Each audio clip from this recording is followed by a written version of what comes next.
Thank you very much. Thank you, Richard. Thank you, Richard's. He's one hell of a man. Thank you, Richard. Great honor to be introduced by you. And thank you to a place called North Carolina.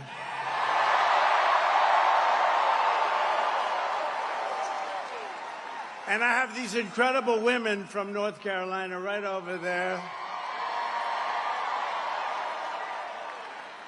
And they've been to, I shouldn't tell you, 129 different rallies. Can you believe it? Look how great they look. And their husbands love them. I don't know how the husbands do this. They travel all over, and finally we have one in North Carolina, nice and easy. It's nice and easy for you. No, they're incredible people. 129 rallies, it's great. But it's really tremendous to be back in this beautiful state with thousands and thousands of proud, hardworking American patriots, which is what you are.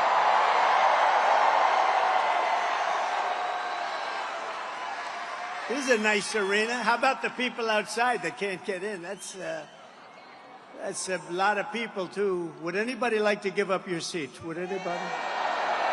You're just not generous people. As you know, 3 days ago, we officially defeated the worst president in the history of our country, crooked Joe Biden. He quit because he was losing so badly in the polls. He was down in every single poll and down by a lot, so he quit. But really, what happened was the leaders of the Democrat Party, in a very undemocratic move, the bosses, they said, either you get out or we're going to throw you out using the 25th Amendment. That's what happened. You know that. So, well, you know that. That's what happens. That's what happens. These are nasty people, the Democrats, so we better beat them or we're not going to have a country left. You're not going to have a country left. So now we have a new victim to defeat, Lion Kamala Harris. Lion, L-Y-I-N apostrophe. The most incompetent and far-left vice president in American history. By the way, they did a poll. She was rated the worst vice president in history. I've never seen that poll before, but that's the poll. Together, we will win North Carolina in an epic landslide. We're way ahead in the polls.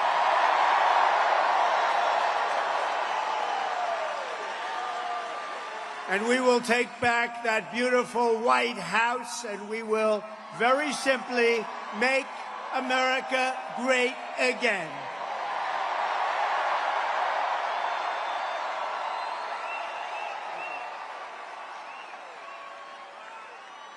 For 3.5 years, Lion Kamala Harris has been the ultra-liberal driving force behind every single Biden catastrophe. She is a radical left lunatic who will destroy our country. If she ever gets the chance to get into office, we're not going to let that happen. You know, I was supposed to be nice. They say something happened to me when I got shot. I became nice. And when you're dealing with these people, they're very dangerous people. When you're dealing with them, you can't be too nice. You really can't be. So if you don't mind, I'm not going to be nice. Is that okay? They want me to be nice.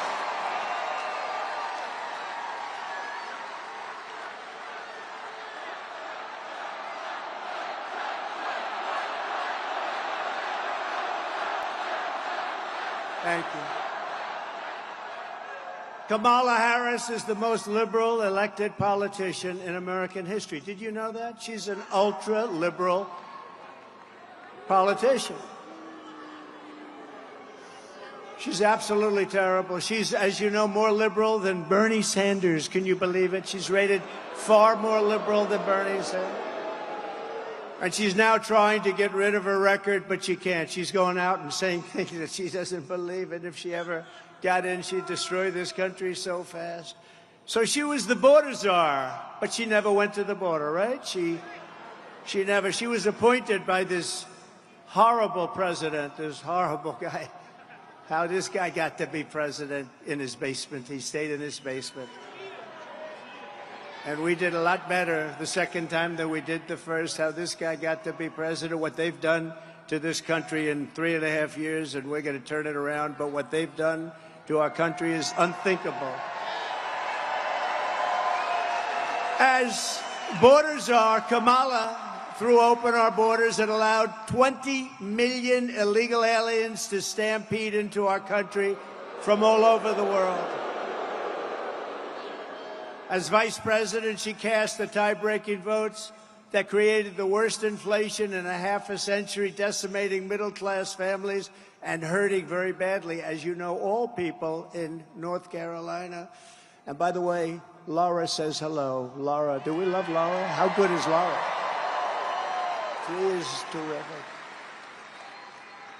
She has done a tremendous job. You know, I'm saying it now because if I forget it later on, they'll say he's cognitively challenged. I don't want to be cognitively, no, but I want to thank her because she's unbelievable. She loves it. I'll introduce Michael in a couple of minutes, but I want to remember to introduce Laura. She's been a fantastic daughter-in-law and wife to Eric.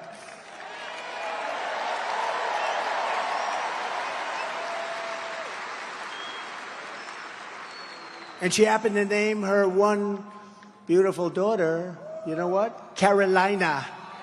Carolina.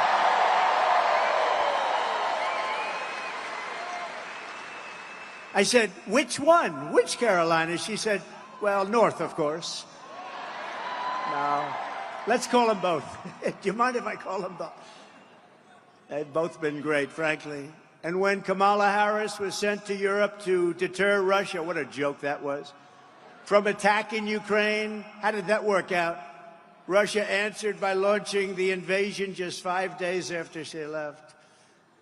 Putin laughed at her like she was nothing. She is nothing. She's so bad for us. Everything Kamala touches turns into a total disaster. She's destroyed San Francisco with her policies. Check out San Francisco. 20 years ago, it was the greatest city in our country. Today, it's not a livable city. She'll destroy our country if she's elected, so we won't let her be elected. We can't let that happen.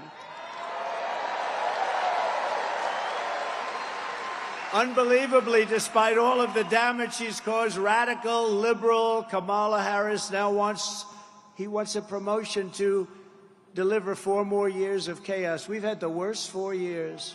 You know, I say about Biden, if you took the 10 worst presidents in the history of our country, added them up, they won't have done the damage that crooked Joe Biden has done.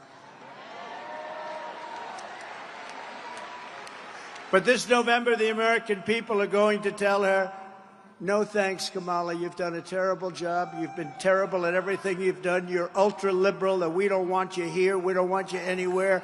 Kamala, you're fired. Get out of here. You're fired.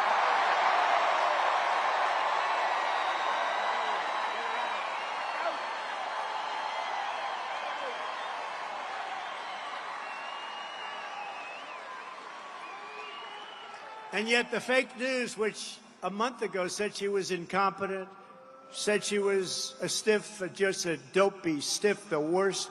Nobody talked to her. She was firing her staff left and right. The staff hates her. Oh, wait till you see the stories that are going to come out about her staff. Oh.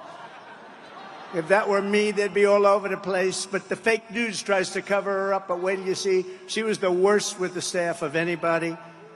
But the fake news is talking about lying Kamala as if she's the savior of our country. That she's so brave. I've never seen a turnaround like this. 3 weeks ago, 4 weeks ago, she was the worst politician in America. Now they say, isn't it amazing? Look at her. She's so beautiful. She's so magnificent. She has a crowd of 1,000 people the other day. And the fake news, and they worked hard to get that crowd. We have crowds of 25, 30, 40, 50, 60, 70,000 people.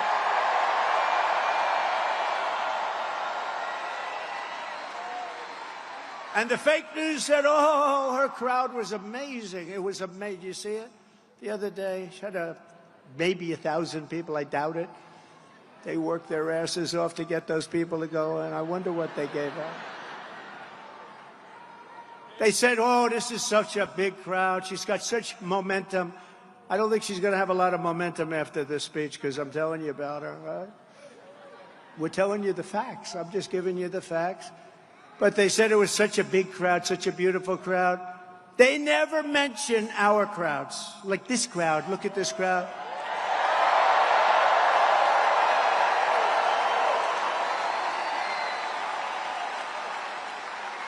You could multiply her crowds times 20 and 30, and she wouldn't get what we get. 107,000 people recently in New Jersey. We might win New Jersey. We're up in New Jersey. 82,000 in South Carolina. 82,000. And by the way, we would have had a number here that would have been through the roof. But, you know, we are confined. As beautiful as this arena is, I just met the owner. He said it's an all-time record. Because, you know, they have basketball, hockey, but with basketball, hockey, you can't fill up the floors, right? So we set the all-time record, and he's a very nice gentleman, great family. But we set the all-time record. And if this thing were twice as large, it would be filled up with the people outside. 68,000 people in the great state of Alabama, 68,000. And then we did one in the South Bronx, and that can be a rough place.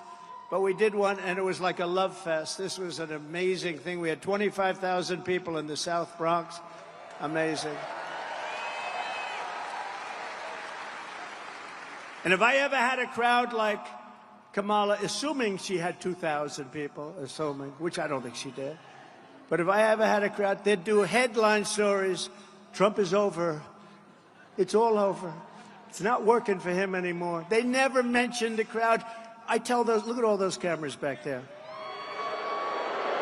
Look. And I always say, but they never do it, turn the cameras around to show them the crowd, but they never do it. They never do it.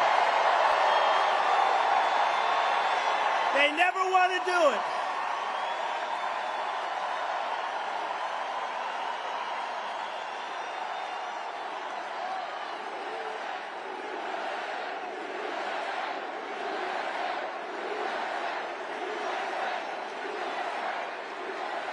They just don't want to do it.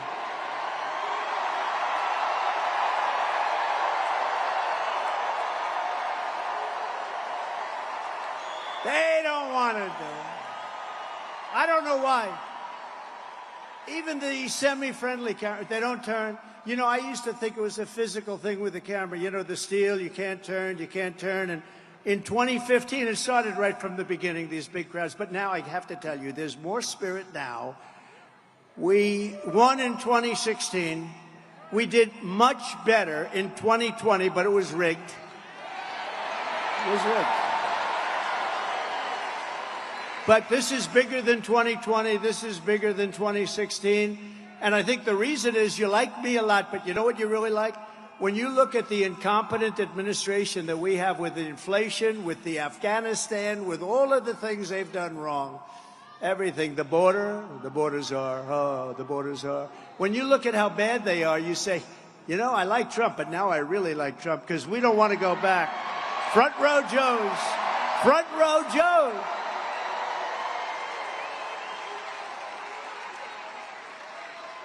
You know, front row Joes, they've been to 201. I hate to tell you that, North Carolina. They beat you 201. And they were to a rough one last week. That was a rough one. I saw them. They were sitting in the front row, and things were happening that weren't too nice, right? Amazing, right? But they were there, and they didn't move. You know, amazing. Nobody moved. When a bullet goes off, this is a freak thing, but a bullet goes off, crowds always run. They call it a stampede. Nobody ran. And we had 55,000 people. Nobody ran. You could see the small group we had behind.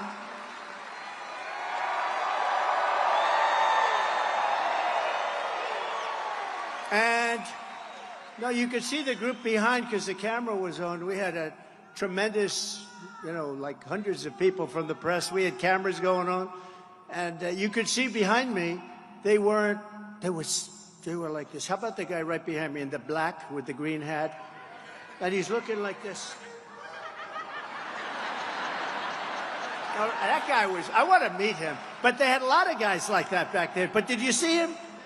They've only played that clip about 5,000 times. They see it every day. It's over and over. But you see how brave. Normally when something like that happens, everybody but Richard will leave. Richard will stay. He's a tough cookie. But no, everybody scrambles. They run. Nobody ran. Same thing with the group out front. The group out front was the big group. Thousands and thousands of people. Nobody left. They just stood there watching because they saw that I was in trouble. Either I was in trouble or something was happening because I had a lot of blood on my hand. I checked out. I said, oh, gee, what's this? But no, they saw that. And when I went down, they saw that, and nobody left. It was like the whole thing is like a big love fest, let's face it. It's a whole big love fest.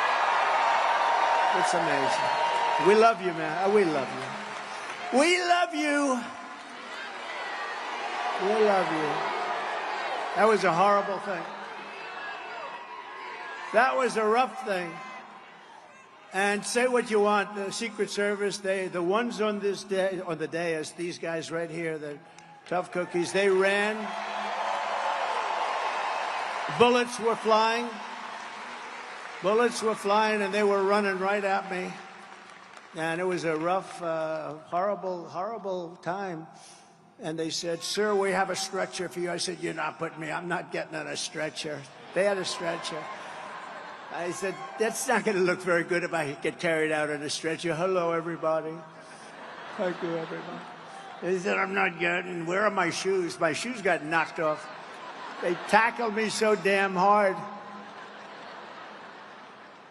But it was a terrible thing in so many ways. And as you know, we lost somebody who was fantastic. Corey, fantastic. His family is fantastic.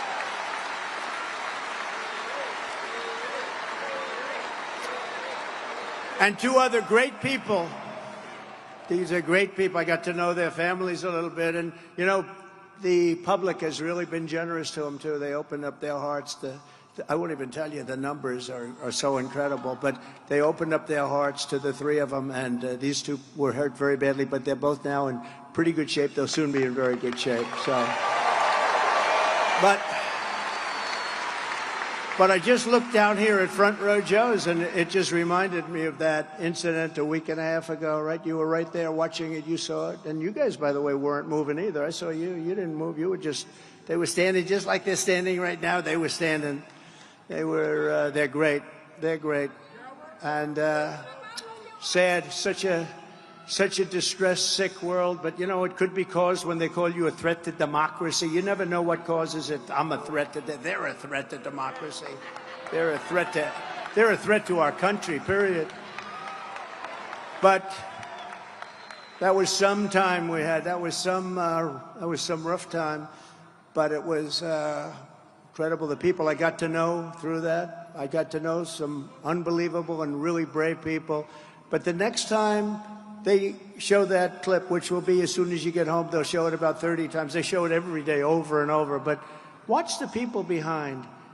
They always stampede. If a bullet goes off or something happens at a soccer stadium or a stadium, and we had more people than most of those stadiums would have, everyone runs.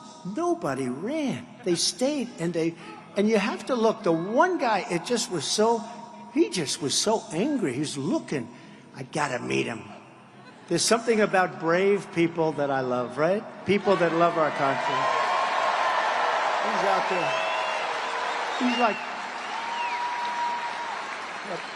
up there. No, they're great. They're great people. And we had a great convention. We had a convention that broke all television ratings. How good was the Hulkster, right? Oh. And Kid Rock called. He wanted to be a part. He was fantastic. But they were all fantastic. It was the greatest. It was just a flawless convention. It was great. And the television ratings were record-setting ratings. You all read that. They were record-setting ratings, and it was just an honor. The stadium was beautiful. Milwaukee was beautiful. Wisconsin's promised me they're all going to vote for me now because we put $250 million into their economy. So we're going to win the great state of Wisconsin. But Milwaukee was great. They did a great job. The stadium is new. They built it for the basketball team, which is excellent. You know the Greek, right? The Greek. He's a good player, but they built it for the team, and it was like new, and it was one of the most, I think it was the greatest, I really believe it couldn't have been better. It was the greatest convention that anyone's seen thus far, Republican or Democrat.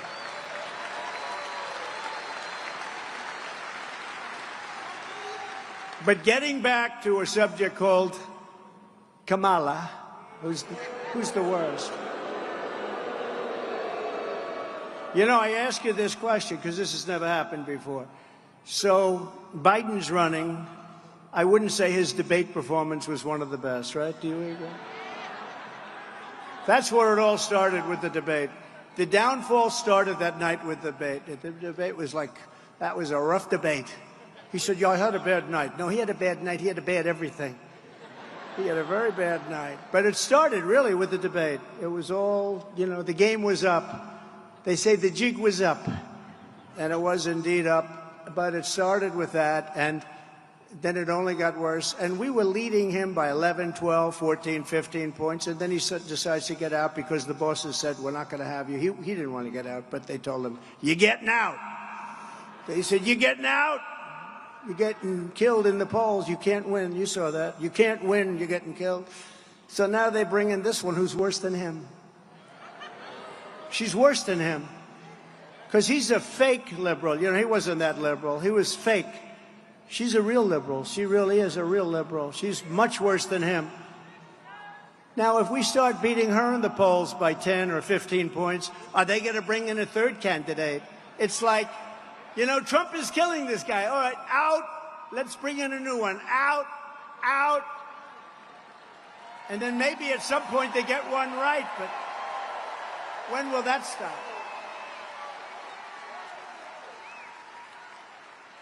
And you know, the guy had 14 million votes. So much for democracy. You know, they talk about democracy. He had 14 million votes, and they said, we're going to give it to somebody with no votes. She had no votes. In addition to her horrendous record as vice president, Kamala Harris has also been caught red-handed perpetrating the biggest scandal in American political history. For 3.5 years, Harris shamelessly lied to the public to cover up Joe Biden's mental unfitness, claiming that Crooked Joe was at the absolute top of his game. I don't think so. I don't think so. I wish him well, but I don't like him. He's not a nice person.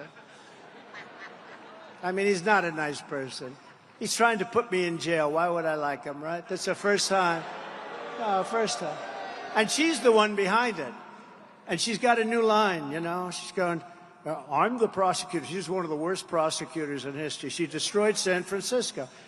I'm the prosecutor, and he's the convicted felon or something. A radical left judge in an area where every one of these cases, every one of them is brought by them. So think of it. They get me to that position, and then their campaign says, I'm the prosecutor, and he is the convicted felon. That's their campaign. I don't think people are going to buy it. And we won our big case. You know, we won the case in Florida. That was a big one. We won that one. And I got out by beating their Justice Department, and he got out of the same case, except his was far different because he had 50 years of documents, right? He got out by being incompetent. The prosecutor said he had no memory. He basically said he's incompetent, so he shouldn't stand trial. Can you imagine? He can be president, but he can't stand trial. What's that about? But it was all headed up by her because she's a prosecutor, a really bad one. If Kamala will lie to you so brazenly about Joe Biden's mental incapacity, then she will lie to you about anything. She can never, ever be trusted. She can't be trusted. And just like crooked Joe Biden, Kamala Harris is unfit to lead. She's unfit to lead. She'll destroy our country. In a year, this country will be destroyed. A vote for Kamala is a vote for 4 more years of dishonesty, incompetence, weakness, and failure. Other than that, she's doing an excellent job. A vote for Trump Vance. How do you like? How do you like? J.D. Vance. How do you like him? A vote for Trump Vance administration is a vote to restore leadership, competence, common sense, and strength back to the Oval Office like we had it just 3.5 years ago. If Kamala Harris gets in, she would be the most radical far-left extremist ever to occupy the White House ×10. There's never been a lunatic like this in the White House, and we've had some bad ones. But the worst one is Joe, actually. As a senator, Harris was ranked the #1 most left-wing Democrat in the Senate. Think of that. She's ranked the #1. And that's not what this country wants. She makes Bernie look like a moderate. You know, he looks like Bernie Sanders. He's actually quite moderate by comparison. Here's just some of her crazy liberal record. Kamala Harris co-sponsored Bernie Sanders' $32 trillion plan for a socialist takeover of the entire U.S. health system, which will be a disaster and will bankrupt Medicare and Social Security. They're gone. And remember, Social Security is going to be gone anywhere if we're not elected, because they're putting all of these millions of people that are pouring into our country, they're putting them into Social Security, Medicare, schools, hospitals.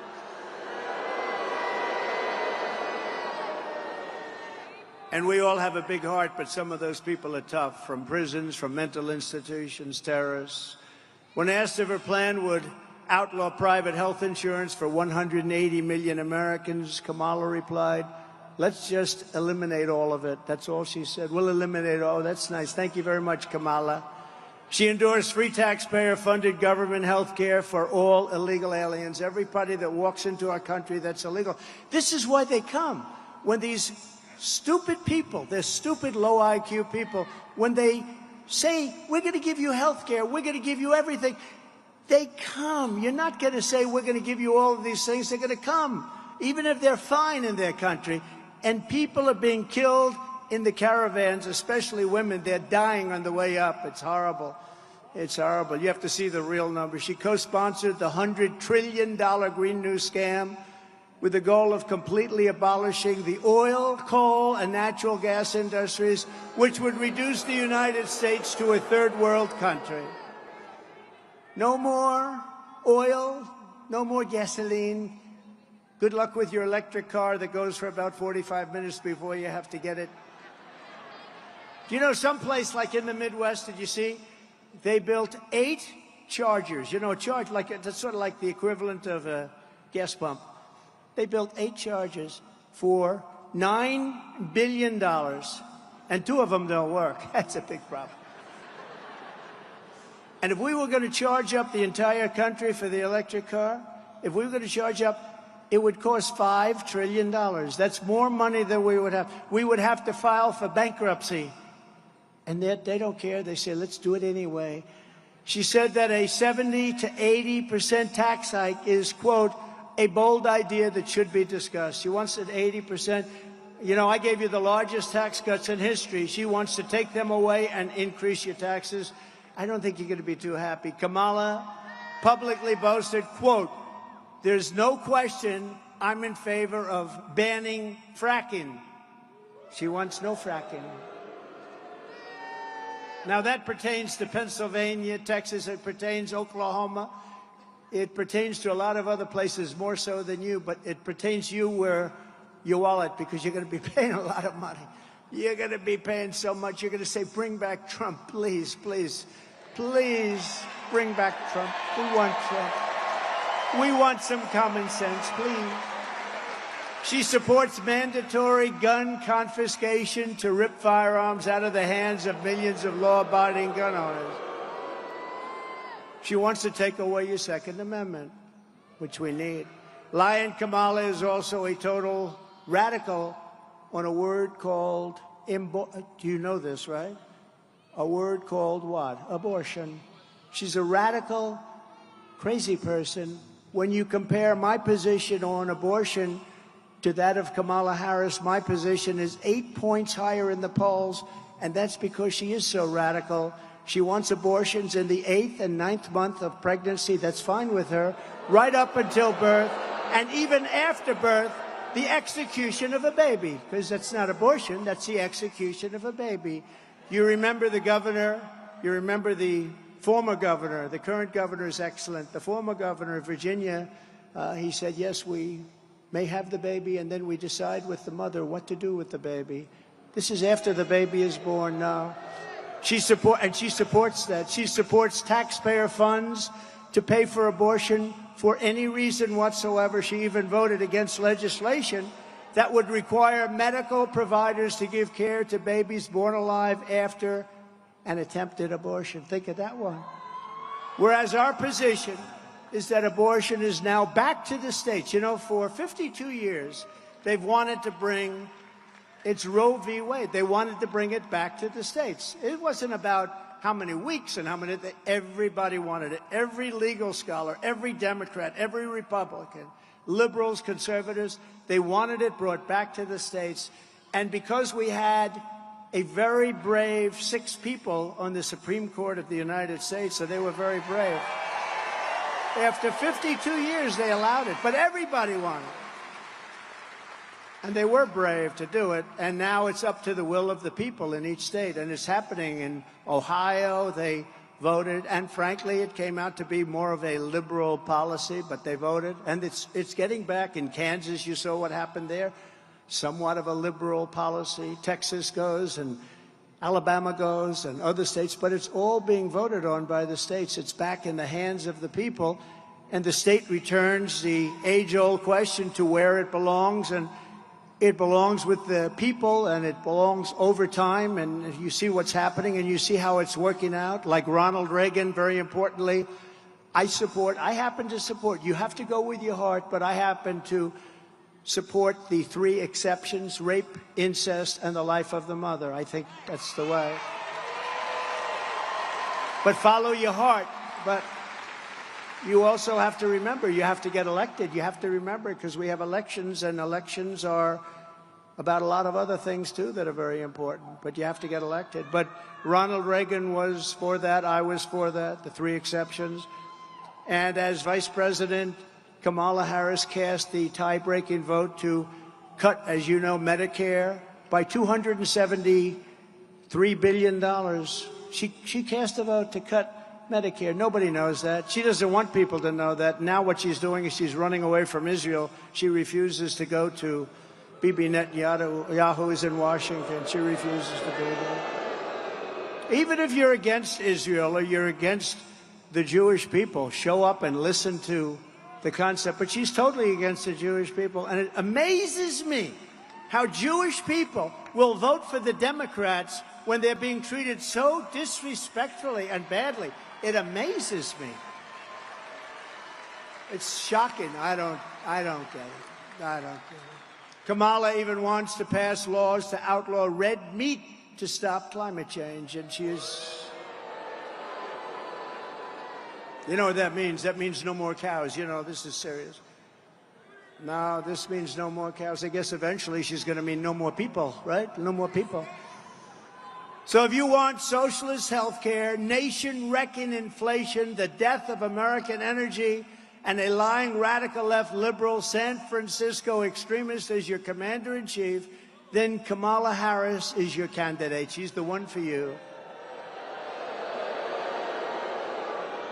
Just like she destroyed San Francisco, she will destroy our entire country. And let me tell you, it's in pretty bad shape right now anyway. What they've done in 3.5 years, especially, I mean, think of Afghanistan, the most embarrassing day in the history of our country. We got out of weakness. We were going to get out, but we were going to get out of strength and dignity. We were going to get out. They left, you know, $85 billion worth of brand new equipment, brand new, beautiful military equipment. I rebuilt the military.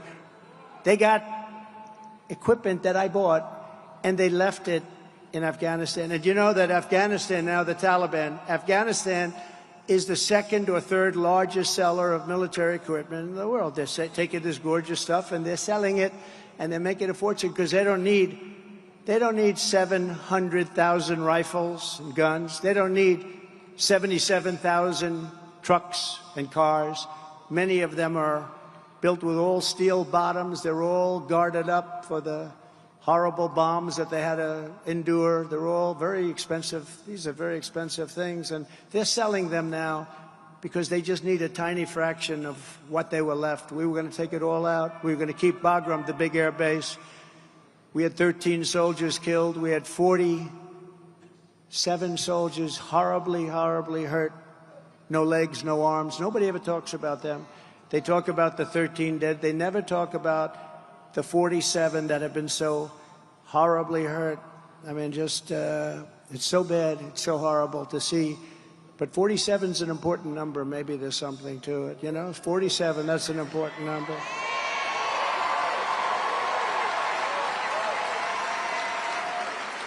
And basically, she's a very bad person, and she shouldn't be running for president. She is a threat to democracy, a true threat to democracy. She'll destroy our nation.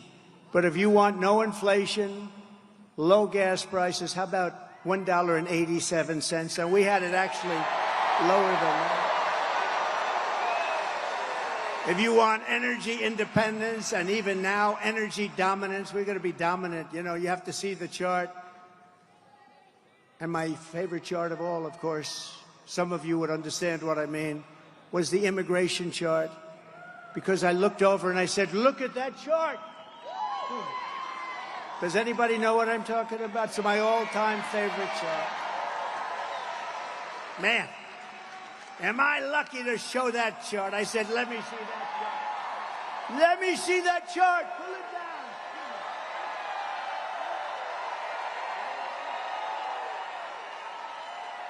That was it, good. That's my all-time favorite chart.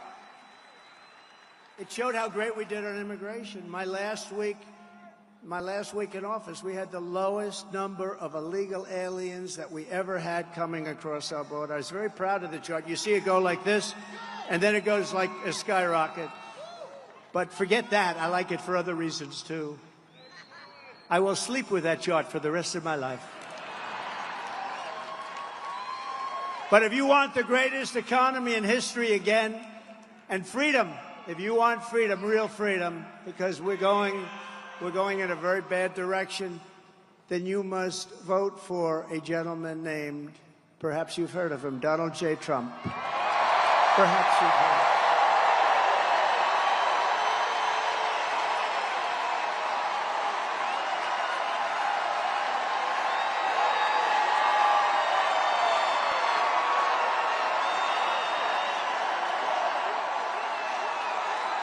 Gotta get out there.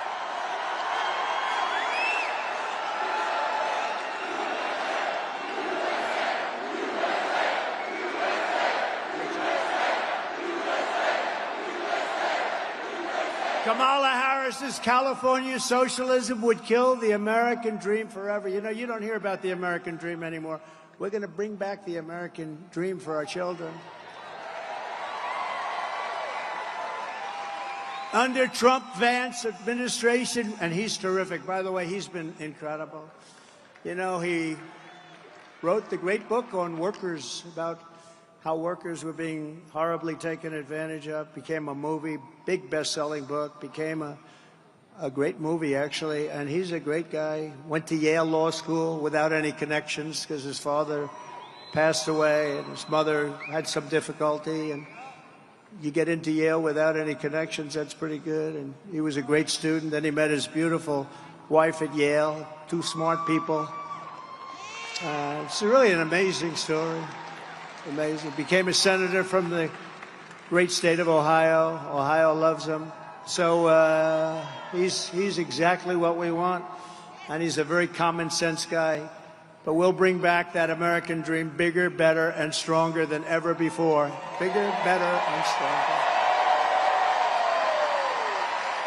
And remember, there's no issue on which Kamala has been more unhinged than her wild pursuit of open borders. She's crazy. She's crazy.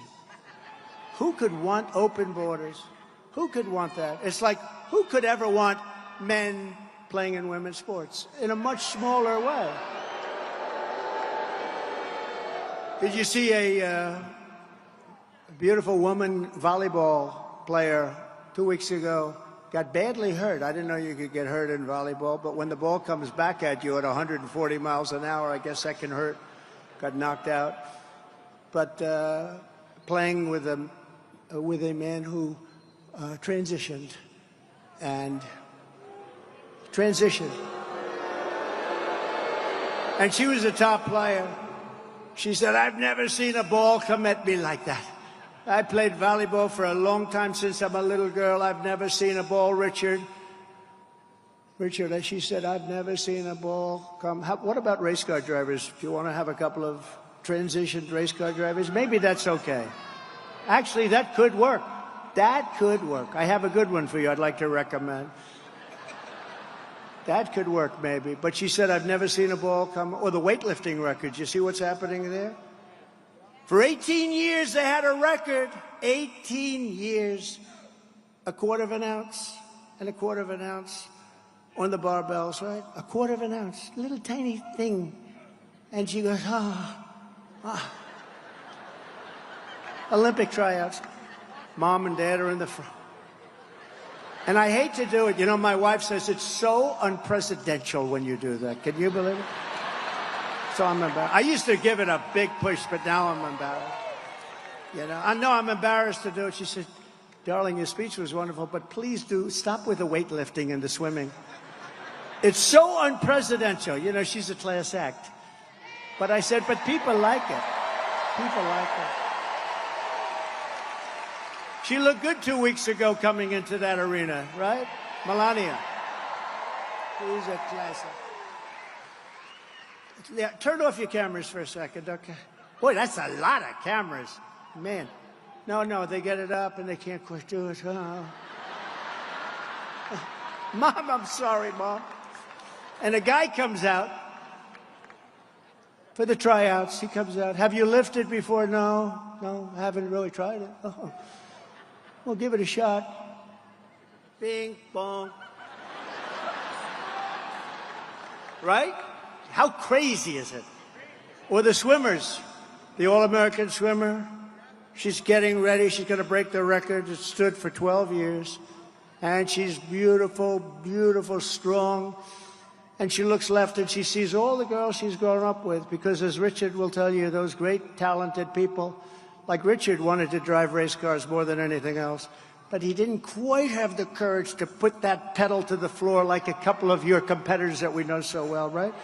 So instead he said, hell, I'm going to own the cars and I'm going to make a lot of money. This is too much for me, right? He had Dale Earnhardt. These guys were going around the track and Richard's driving. He said, I don't know. I can't do that. I understand. That's the way it is. But he became the best at what he did. And some others, too, that I know that are friends. It's a great, by the way, that's a great sport. That whole thing is great. How you do it is amazing. It's so amazing. We should send you into, I've always said, get some of these guys. I have a lot of friends in that world. I don't know. I think, is it Roger Penske, like a great guy, too? He won 20 Indianapolis 500s. This guy wins all the time. I mean, we appreciate talent. I said, let me use these guys to guide our military a little bit. When you can win so many races, that's okay, you know? You guide. Same thing with coaches. You take some of the greatest football coaches, you put them at a table. What do you like, coach? Because in its own way, it's not so much really different. But it's been sort of amazing. But she looks over left and she sees, and then she looks over right and she sees a lot of the young ladies that she grew up with, girls. They're girls, and now they're mature women. They want to break this record. They want to qualify for the Olympics. And then right next to her is this giant. He's got the wingspan of Wilt the Stilt Chamberlain. You know Wilt the Stilt, 7'2", the longest arms ever recorded. And she looks and she goes, oh, who is this? Oh, he transitioned. and he's in the swimming contest. He's in the meet, and this meet is a big deal. And she's a little nervous, but she's going to break that record. And they say, on your mark, set, go. And she goes, and she goes, and she goes, but she got, as you know, very badly injured, right? You know what it was? Wind burn.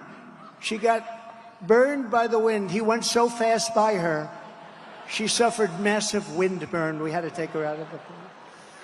Massive wind burn. No, it's so crazy. Men playing in women's sports. It's demeaning. Who could want this? Who could want open borders? Who could want high taxes? Who could want high taxes? Who wants this? They have so many things. You know, we're the party of common sense because we're conservative with it, but we're the party of common sense. And we have to get back to common sense.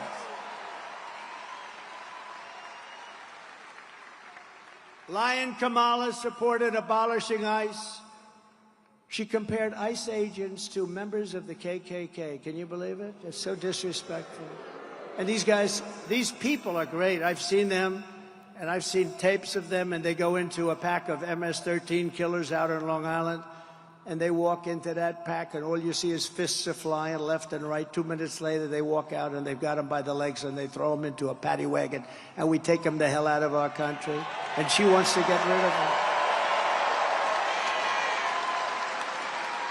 Kamala voted in favor of deadly sanctuary cities. She supports decriminalizing illegal border crossings, and she supports mass amnesty for all illegals. Think of that. Everybody coming in right now. And many of these people are coming out of the prisons and the mental institutions. They're going to get amnesty. She wants everybody to have amnesty. Then Joe Biden made her the border czar, and that's when it really got bad. She launched a colossal illegal alien invasion of a country. She said, come on in, remember? Then she said, remember when? Then she copied him. Don't. Everyone say, don't what? Don't. Remember, don't? Don't. Don't. On my very first day back in the White House, I will terminate every single open border policy of the Biden-Harris administration. And we will seal the border, and we will stop Kamala Harris invasion without delay. It'll happen immediately. Right?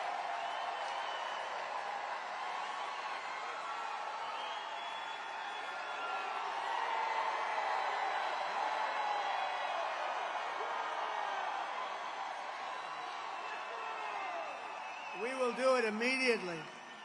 Under border czar Harris, illegal aliens are pouring in by the millions and millions and millions. It's going to be 20 million, maybe more than that by the end. You ever hear of gotaways? They don't include gotaways. You know what a gotaway is? The people that get in, which is probably most of them. It's probably already over 20 million. You know, we're losing 300,000 people a year to fentanyl that comes through our border. We had it down to the lowest number, and now it's worse than it's ever been. We had the best border, the most secure border we've ever had, and now in just a short period of time, we have the worst numbers in history. They're coming not just from South America, but from Africa, from Asia, from the Middle East. They're coming from everywhere. They're coming from all over the world, from prisons and jails, mental institutions, and insane asylums. You know, they go crazy when I say the late, great Hannibal Lecter. Okay, they say, why would he mention Hannibal Lecter? He must be cognitively in trouble. No, these are real stories. Hannibal Lecter from Silence of the Lamb. He's a lovely man. He wants to have you for dinner. He'd like to have you for dinner. These people are coming into our country. And terrorists are coming in at the highest levels that we've ever seen. You know, in 2019, Border Patrol put out a chart. And I don't believe this chart, but I like it. I use it all the time. It said during 2019, we had 0 terrorists. It's impossible, I think. But they said it. I'll take it. Where is Brandon? Brandon, is that right? 2019, the great Brandon Judd. 2019 from Border Patrol. 2019, they had 0 terrorists coming in. Now, I think it has to be. I'm sure some got in a little bit, but not very many. But they had it down at 0, so I use that all the time. But Now we have hundreds and hundreds and thousands of terrorists coming into our country, coming in from all over the world. Meanwhile, our crime rate is going up, despite the fact that they like to say it's not. Come on. Well, crime statistics all over the world are plunging. And you know why they're plunging? Because other countries are taking their criminal elements and they're bringing them into the United States of America, and they're dumping them in our... We're a dumping ground. We're a stupid country that's run by stupid people, and we're going to make this country so great again, but we have to fix it.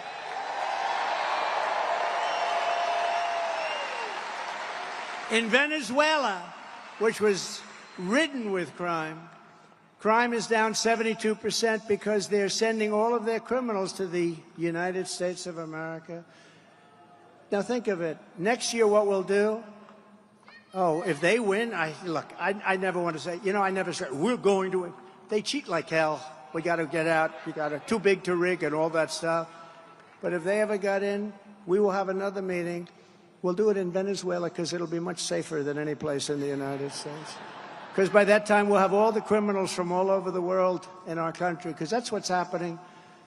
You're not going to teach a criminal not to be a criminal. It's just not going to happen. Maybe a little bit, but you're not going to happen. One of the countries, the president of the country, I don't want to really mention the name, but he's a nice guy. I know every one of them. They're very smart people. They're very sharp. They're at the top of their game. Our guy was not at the top, and this one is just, she never could be. By the way, lousy student, failed her law exams. Did you know that? She couldn't pass her bar. She couldn't pass her bar exams. Okay, does anyone know that? They're not going to do. They say that on NBC News. Ladies and gentlemen, we have breaking news. Kamala Harris could not pass her bar exams. But she's going to be a great president, right? No, she couldn't pass the bar exam. She couldn't pass anything. Couldn't pass everything. She couldn't pass anything. But just think of this.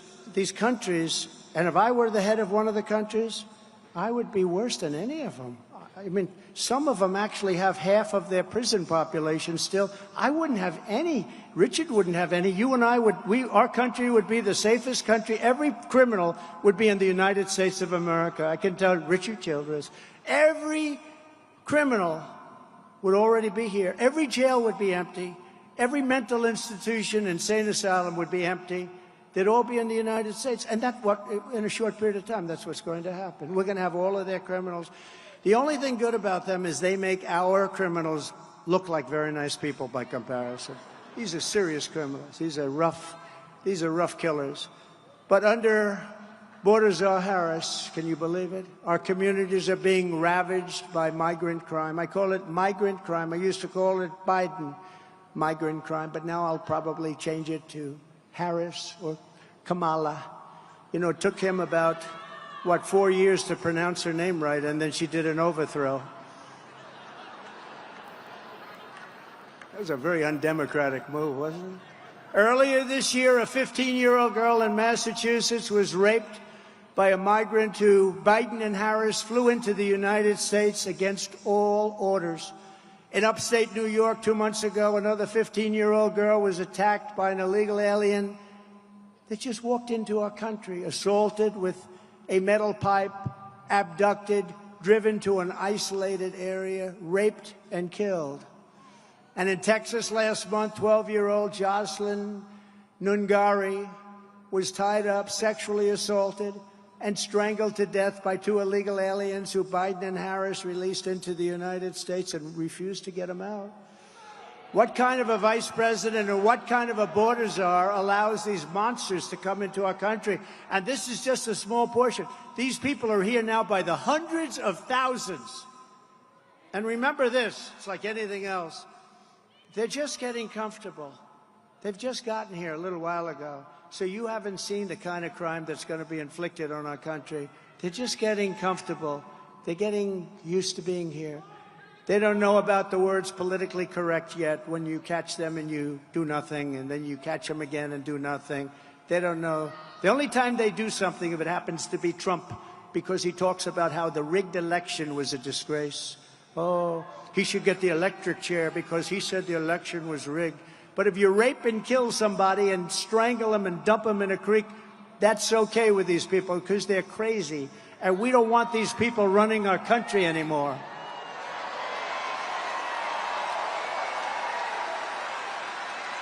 What kind of person allows innocent American girls to be raped and murdered while keeping our border wide open? Never change it. Never change it. You know, they passed for the election about 2 weeks ago. They passed something that's meaningless. It's absolutely meaningless. But you know that, Brandon. They said they passed some nonsense so that they could have a news. We're having a news conference. It actually made it worse. It actually, look at me saying it did. It made it worse. It's horrible.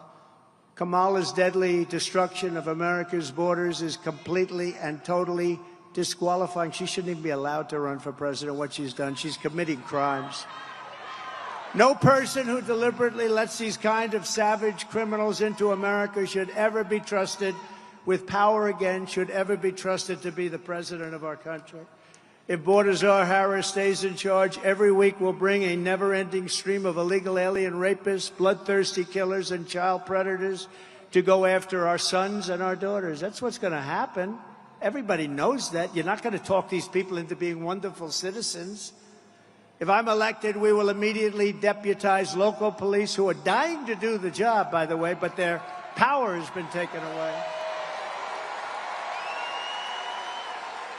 And we'll form a massive dragnet to scour the nation for the monsters who are murdering and raping children all over the world. Many of them have come here because they're looking for them in their own countries for rape, for murder, for all sorts of things.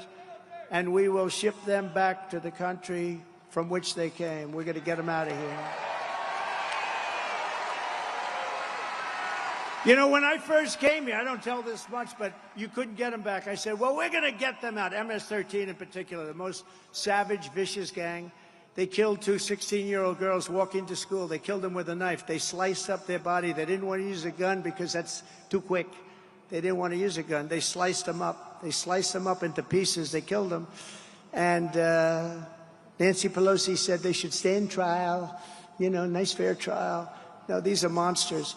But when I first came here, I said, we're going to get these people out, MS-13, and the general came up to, sir, President Obama at the time. President Obama has been trying for 4 years. President Bush has been trying. They've all been trying. The countries won't accept them. They don't want their MS-13 back. I said, really, you can't get them back? No, sir. What they do is they put major big aircraft, commercial aircraft on their runways so that when we're getting nearby, we can't land, sir. And then they clog up the roads, right, Brandon? They clog up. He knows because he was trying to send them back. They couldn't send them back. Then they clog up the roads so the buses and cars, every way, you can't get back into their countries. And they tell the people, we'll give you the death penalty if you come back in. Other than that, they're quite friendly, actually. So I said, really, they won't accept them? Yes, sir, we have to live with them. I said, we're not going to live with them. I asked, how much money do, like, Honduras and Guatemala, El Salvador, Mexico, how much money do they get from us for economic development and aid? Sir, we pay them $750 million a year. Now, that's peanuts compared to all of it, but still a lot of money. We pay them $750 million a year, sir. I said, tell them that we're not paying any more. They're in default. We're not giving them the money. We're not giving them any more money, Brandon. We're not giving. You were there, right? You were there. So we notified them, you're not getting any more money. The three countries in particular, El Salvador, Guatemala, Honduras, rough countries. And they were sending all of their criminals into our country. I said, we're sending them back, and you're not going to put any airplanes on the runway, and you're not going to clog up the roads. We're sending them back. But I said, how much money? $750. Inform them that they're not getting any more money. There's no more aid. We call it aid because we're stupid. We call it aid. You're not getting any more aid. There will be no more aid to your country. And the next morning, I got a call separately from all three presidents of these countries. They're very streetwise guy. They're very streetwise people. And they called me. And they said, sir, there must be a misunderstanding. I said, what's up? He goes, sir, you have stopped sending our aid to us. I said, that's right, because you're not letting the criminals that you sent in caravans and otherwise, you sent into our country. You're not letting them go back to your country because we said, well, sir, I'd like to talk about that. We would be delighted to take MS-13 back into our country. And all three countries the same exact. And we sent them back, Tom Homan and all our guys, right? And that guy right there. We sent them back at record levels like nobody's ever seen. Stand up, Brandon. Brandon Judd.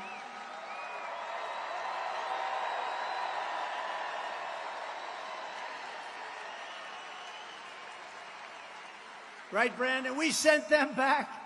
Brandon was shocked because he was the head of the Border Patrol. And I'll tell you a little secret. He's not supposed to endorse anybody. He's really not.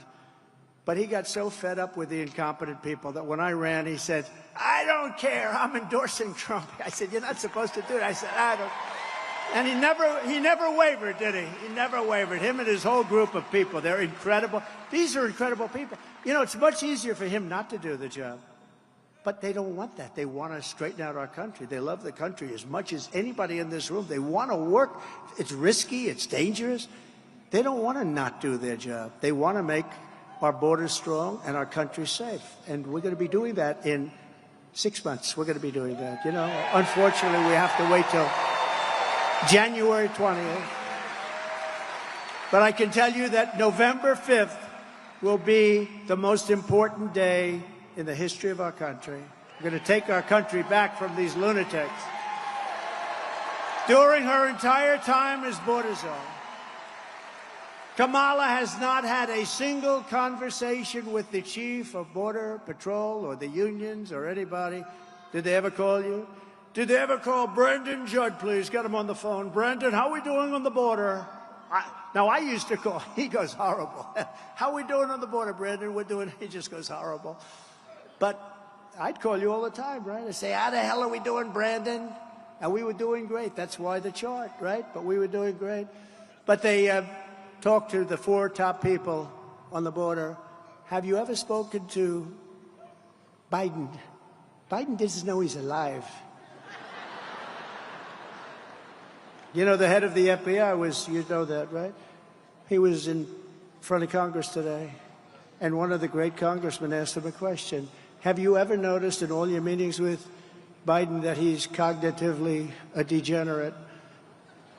And he said, no, I never noticed that. I never noticed that. No, really, there was nothing to talk about. I never noticed that.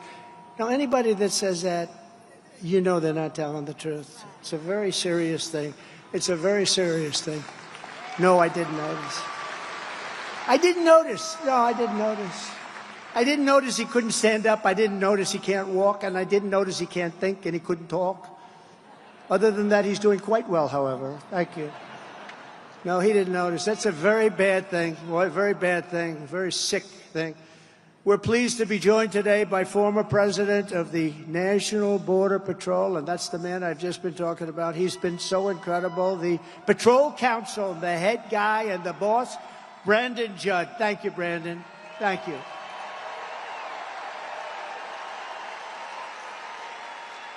And Brandon, can you come up and say a couple of words? We have time. Do we have time?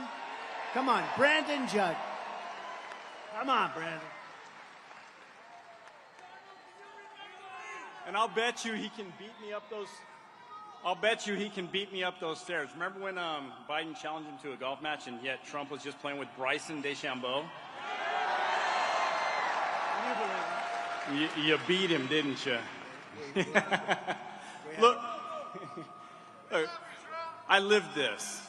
I lived this. Under 5 presidents, I worked under 5 presidents. Never have we seen a more secure border. You know this. This isn't a secret. The most secure border we've ever had was under Donald Trump.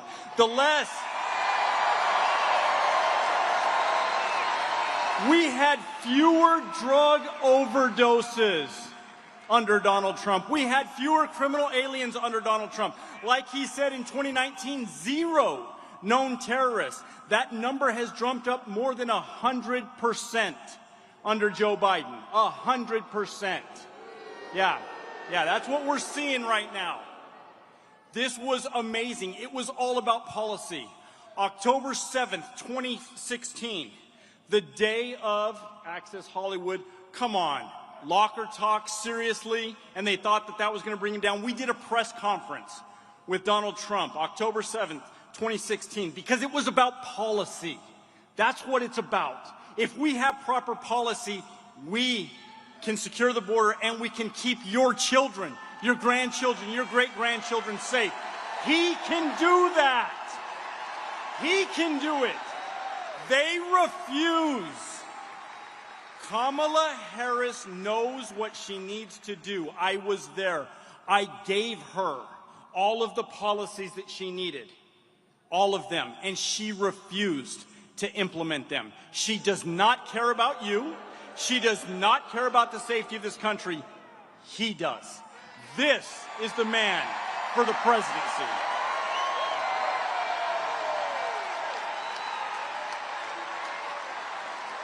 Thank you. Wow. That was great. Thank you, Brandon.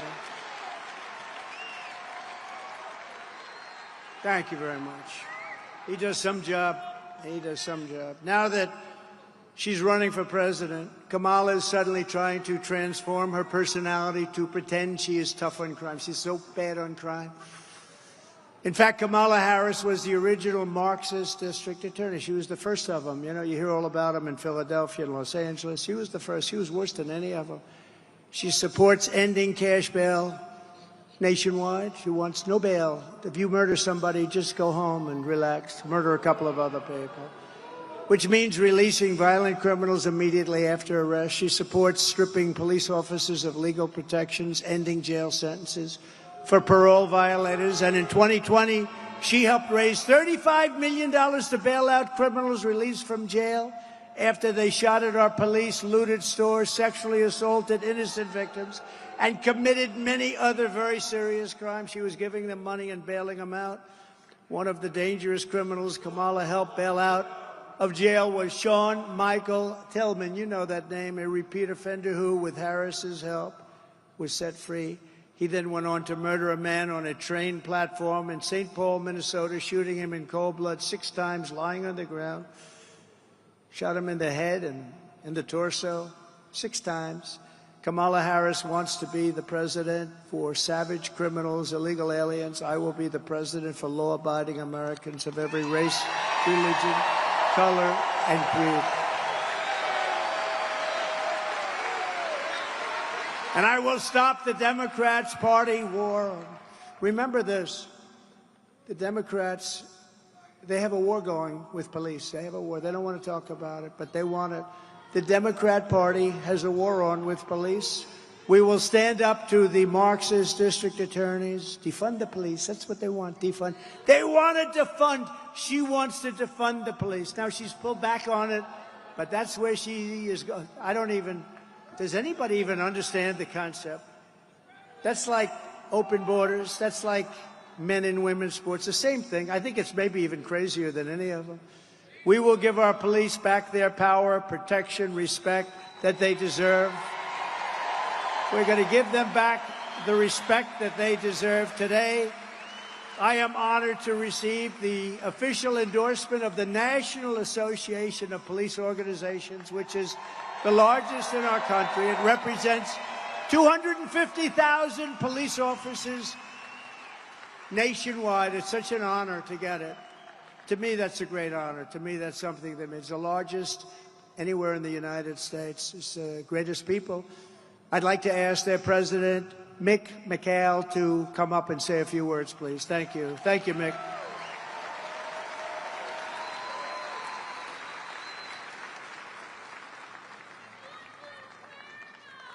Thank you. Thank you so much.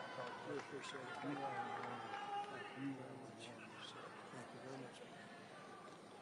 much. Ladies and gentlemen, I am truly honored to stand before you today, and on behalf of the National Association of Police Organizations, I am pleased to formally announce NAPO's endorsement of Donald J. Trump for President of the United States.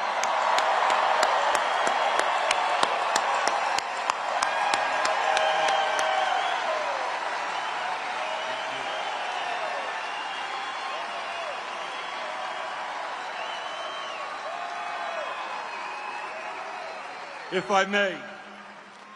As President Trump directed the Attorney General to aggressively prosecute those who attack officers for simply being in a uniform.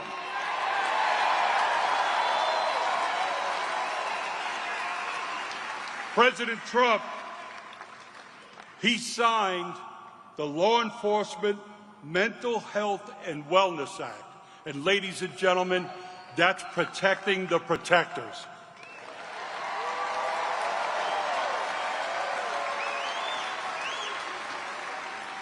President Trump also signed the ability for surplus military equipment to once again be used to protect you, the citizens, not to take your rights.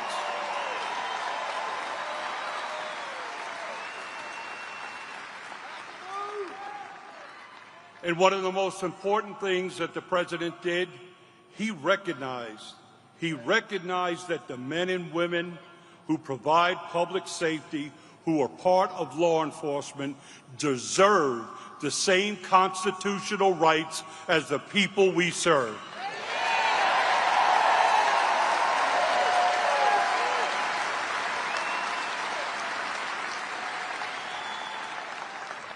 Mr. President, once again, we are proud and pleased to support your campaign, and we are here for anything that you ever may need.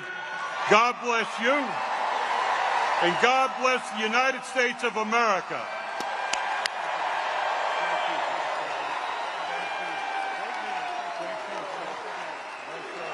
Thank you.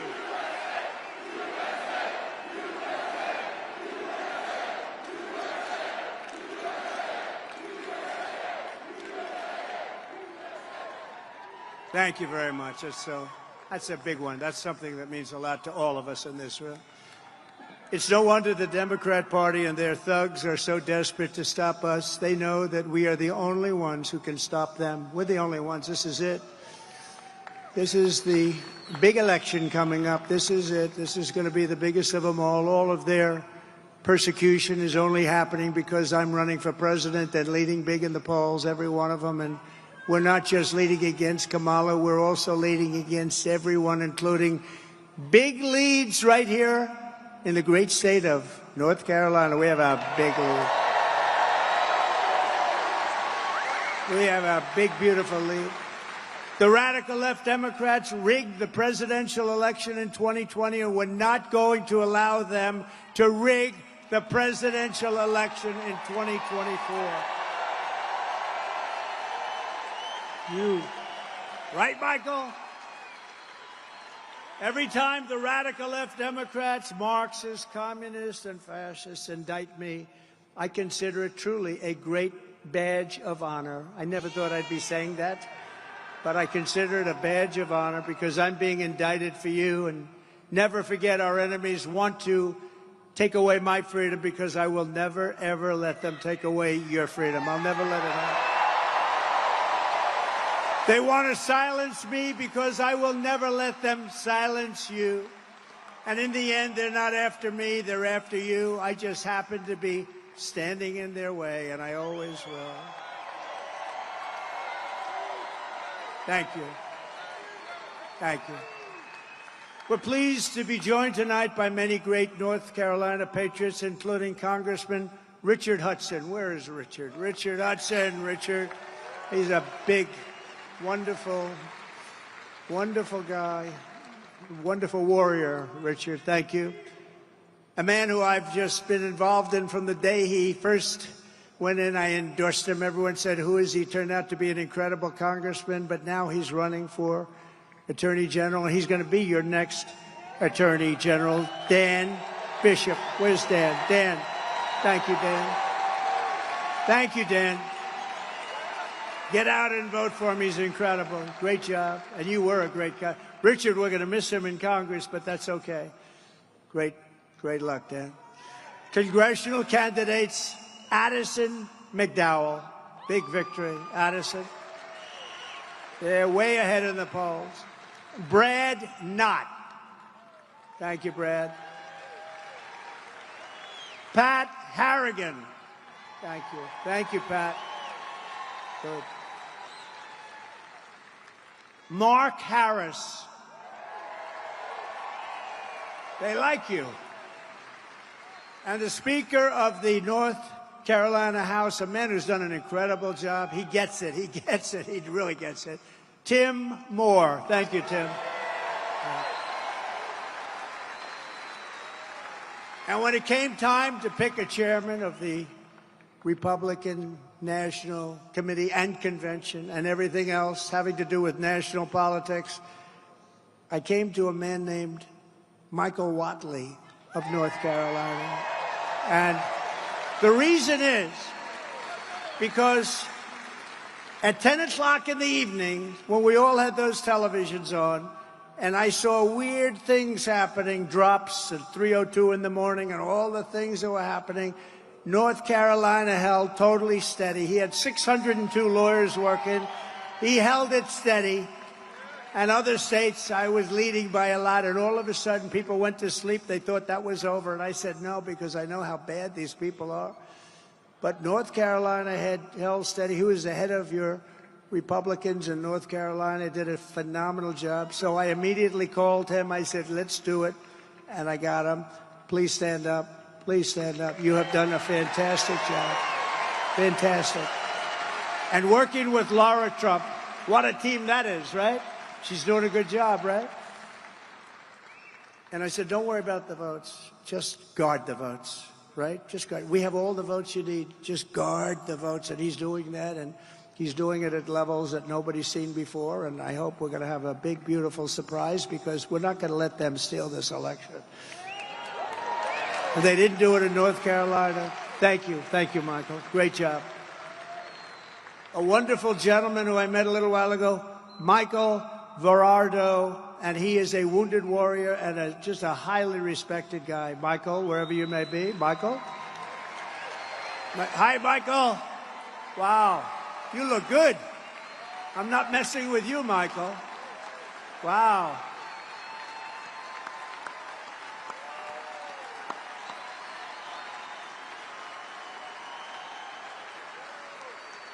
Good-looking guy. Thanks, Michael. Great, great patriot, great person.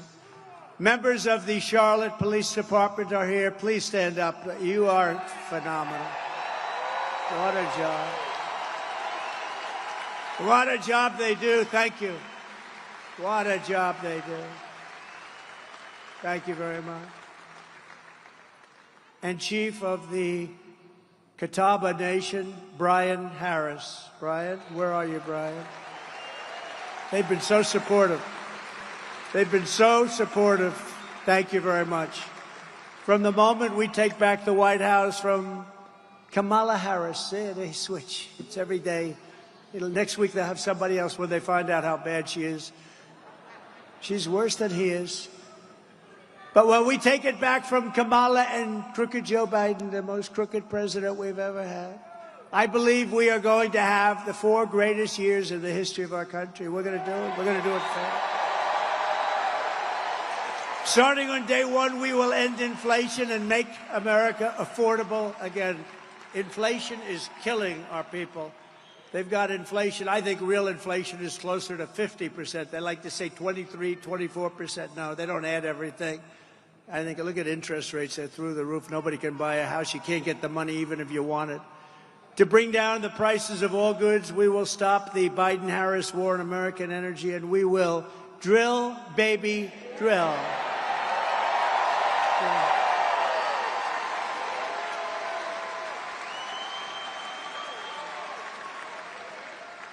That includes racing car. You know, that's good. You're going to spend a lot less money for your gasoline. You have that special stuff.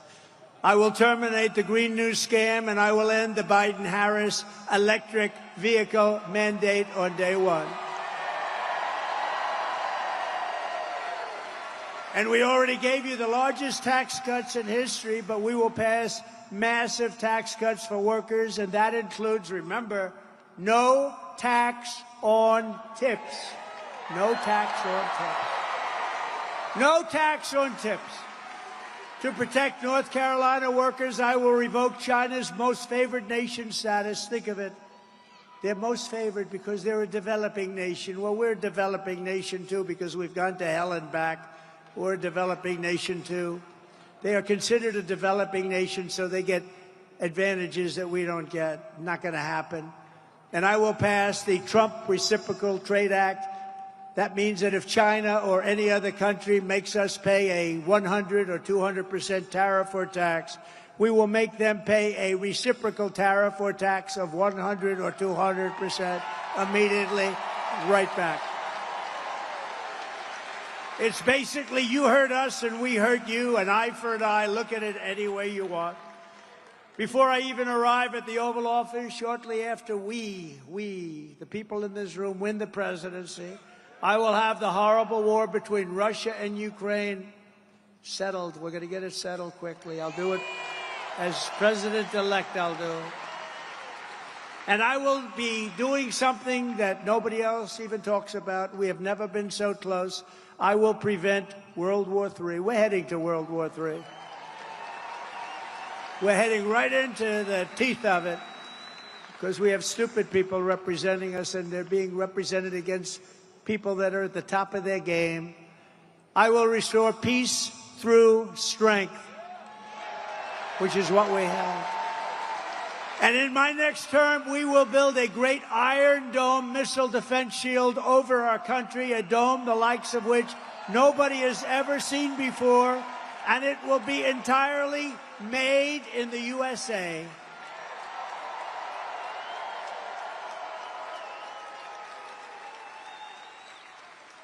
You know, Ronald Reagan wanted to do that, but honestly, it's a long time ago. We didn't have the technology. Now we have the greatest technology in the world.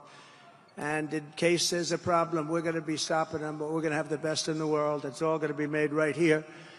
I will not cut one penny from Social Security or Medicare, and I will not raise the retirement age. One day. I won't even raise it by one day.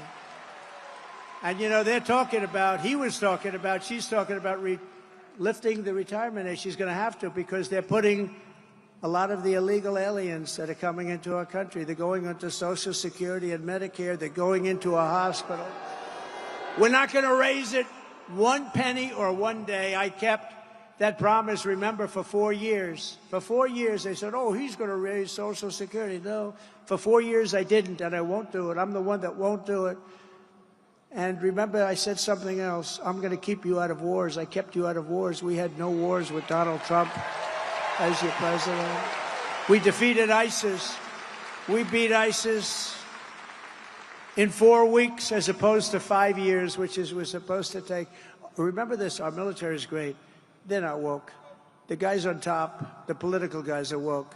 But they can't convince him. I saw ISIS dissolve before us once I put the military on it, once they had the commander-in-chief behind them. We have great generals, and there's not woke. They're not woke. They won't be woke. They can't be talked into being woke. They'd leave before that happens. But we have people on the top that are woke, and they're all gone. We're going to get rid of them so fast. We're going to rebuild our cities into beacons of hope, safety, and beauty better than they've ever been before. We'll have to work with Democrat governors and mayors in many cases, but we're going to rebuild our cities. They're crime-ridden, horribly run places right now. We're going to clean them up, and we're going to do something that's really good, and we're going to take our nation's capital in Washington, D.C. We're going to clean it up, renovate it. We're going to rebuild our capital city so that it is no longer a nightmare of murder and crime, but rather it will become the most beautiful capital anywhere in the world. We're going to take over the management, the leadership of it. Right now, you go from North Carolina, let's go and see the Washington Monument on the assumption that they don't change the name, which they want to. They want to change the Jefferson Memorial. Not going to happen.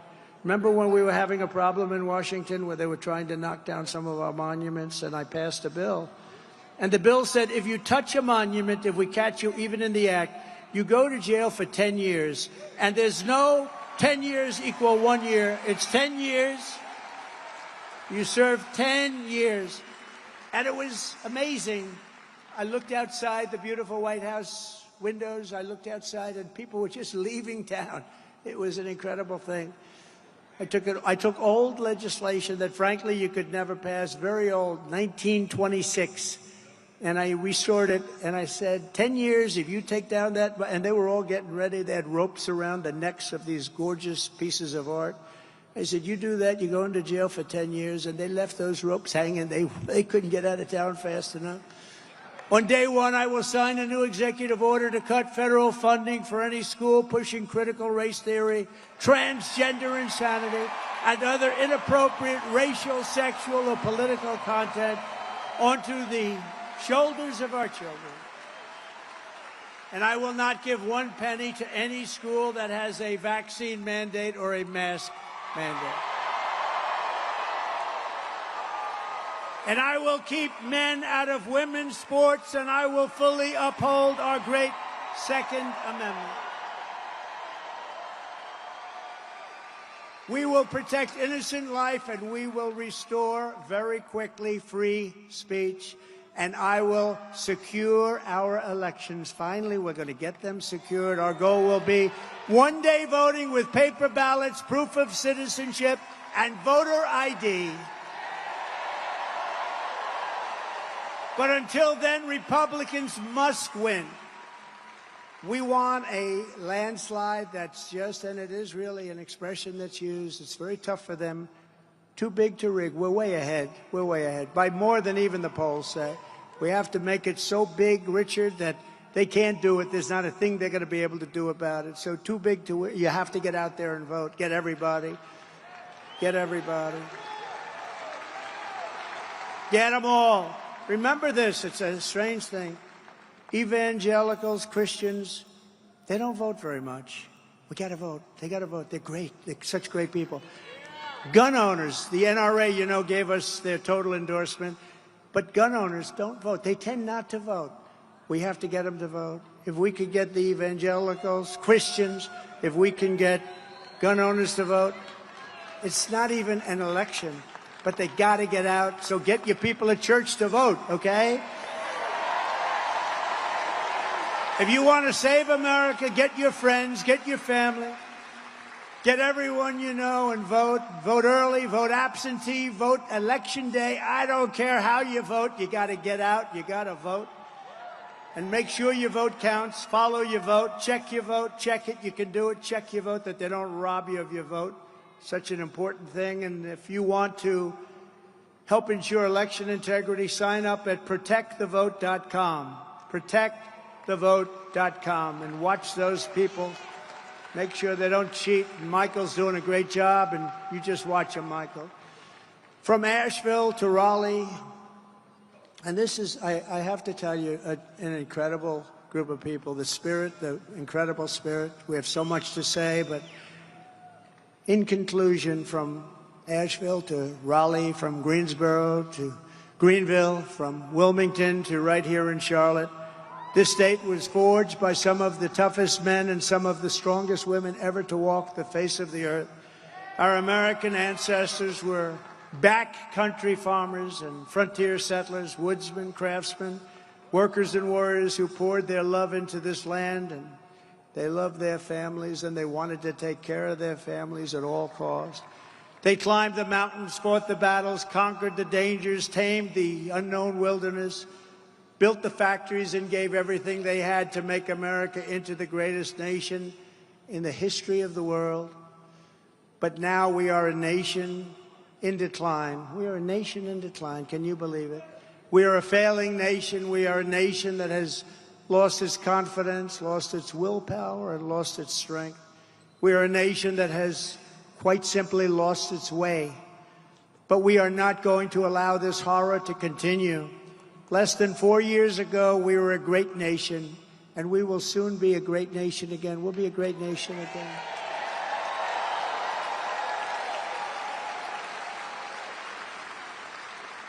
With our leadership, every disaster Joe Biden and Kamala Harris have created can be fixed, and can be fixed very quickly. Every problem can be solved, and every wrong can be rectified. By this time next year, America's borders will be strong, sealed, and secure. Inflation will be in full retreat, Our economy will be roaring back. Optimism will be surging. The American dream will be thriving again for citizens of every race, religion, color, and creed. Law and justice will reign all throughout our land. Freedom will be restored. The flame of liberty will be burning bright. Joe Biden and Kamala Harris, the worst administration in the history of our country, will be a fading memory of the past. And our great silent majority, including the once forgotten men and women of our country, will be the ones shaping America's magnificent future when I am the 47th President of the United States.